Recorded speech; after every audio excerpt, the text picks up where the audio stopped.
meth is a huge problem for us. For one thing, the offenders who are meth users come in very, very addicted. It takes them about a year or a year and a half, really, if they're hardcore users, before they really start to make sense. And then another 6 months or so before they stop blaming everyone else and they realize that they were their own worst enemy. They're the reason they're here.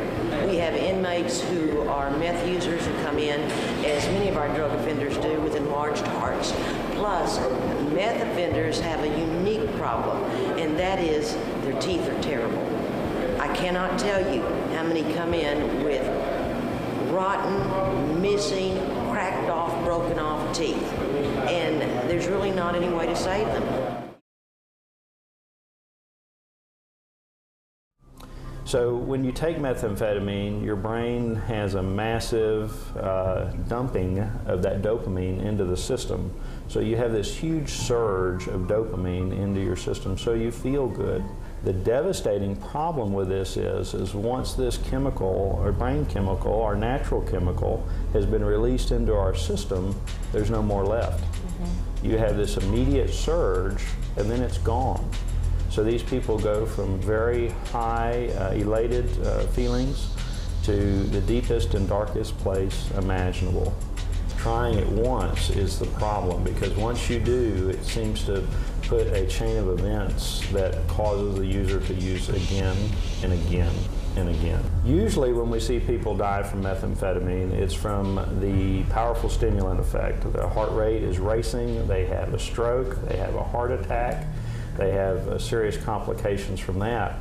And the tragic thing is they may not die, which is tragic enough, but they may end up having such a severe stroke that they can't feed themselves, they can't care for themselves, they end up in a nursing home. That's the first thing they need to know, is that it ruins their bodies, their minds, and in the long run, just taking that first hit, that first time, has such a terrible impact later on, because it is so addictive, that it stops them from doing things that they would want to do later on in life. And so just that very message of don't even try it is important to get out to the children in our community. Because of meth, I lost just about everything that I owned, plus every dollar that I was bringing in working went towards it. One of the nicknames for methamphetamines is it's a demon, and it is a demon. Once you let it get into you, it will not let go. It is the worst possible choice you could ever make, aside from taking someone's life. And you're practically doing that to yourself if you decide to try it. I mean, you're basically just saying, here, you know, take my life, take my blood. I think one of the most poignant that I can't seem to get out of my mind stories was told to me by a law enforcement official that went into a home where meth was being used by both parents, and there were two children. One was about 4 or 5, the other was a baby in diapers. And that diaper had been on that child so long that they had to take the baby to the hospital to have it surgically removed. That is such a visual in my mind, I just can't get over that. Generally, a meth offender is going to be with us about 10 years, 10 calendar years for a drug offense. We have some meth offenders who are doing much longer than that.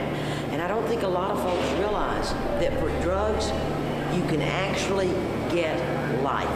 We have people in the Arkansas Department of Correction who are never going home, and all they were drug offenders. Of course, they were bad drug offenders, and they were selling, but they've got a life sentence. And in Arkansas, a life sentence means as long as you're drawing a breath on the planet. We know that every young adult faces new challenges every day. Making the right decisions are tough, but ultimately, you owe it to yourself to make the best choices, especially when it comes to drugs. You owe it to yourself, your family, and community. You owe it to yourself. Don't even try meth once.